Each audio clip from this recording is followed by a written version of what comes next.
Muibi. Iya. Katanya bentuk hantu itu bisa ngikutin dari rasa takut kita. Kayak kalau misalnya lo takut sama kunti, nanti di rumah lo itu bakal jadi ada kayak sosok kunti gitu yang nyerupain. Iya. Jadi ini ada satu cerita gue dapetin dari penontonnya Muibinat. Dia tuh ternyata ngalamin cerita horor setelah nontonin konten kita yang 1, 2, 3 pocong. Cerita lo, Bi. Oh. Jadi gue dapetin cerita ini dari perempuan, kita sebut aja namanya Namira ya. Nah, Namira ini malam-malam tuh nonton konten kita itu di kamarnya sendirian. Dan abis nonton konten itu, dia tuh jadi kayak parno sendiri, terus ketakutan lah, kepikiran lah sama sosok pocong itu. Sampai akhirnya dari pojok kamarnya gitu, dia tuh ngeliat kayak ada sosok tinggi yang nyerupain pocong. Anjing. Tapi pas dia lihat-lihat lagi, sosoknya tuh hilang. Akhirnya dia langsung lari tuh ke kamar abangnya. Terus pas sampai di kamar abangnya, hal itu seketika ibu pun langsung terbangun dengan perasaan yang lumayan terkejut. Ibu langsung lari-lari. Ibu tuh langsung lari-lari. Ibu langsung buru-buru berlari ke belakang kan? Karena langsung disuruh bangun kan. Coba aku periksa katanya. Yalah, langsunglah buru-buru ibu lari ke sana dan memeriksa halaman samping rumah itu. Lagi-lagi ibu memeriksanya dengan hati-hati sambil mengintip.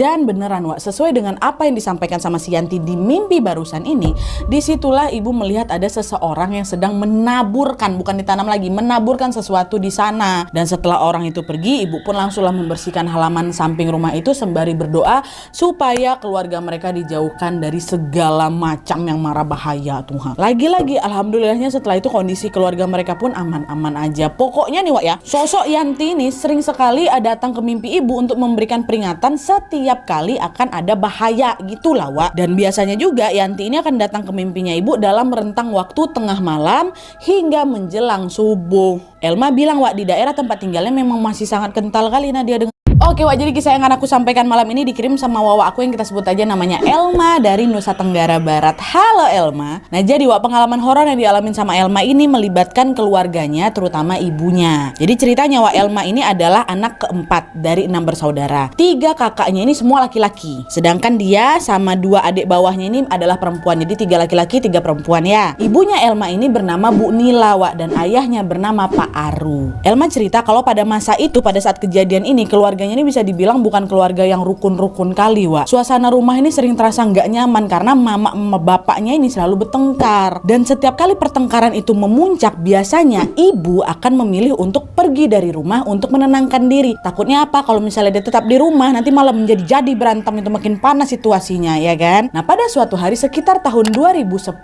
Wak, pertengkaran antara ibu sama ayah lagi-lagi terjadi nih. Dan karena pertengkaran itu semakin memanas, ibu akhirnya itulah seperti biasa kan, dia pergi lagi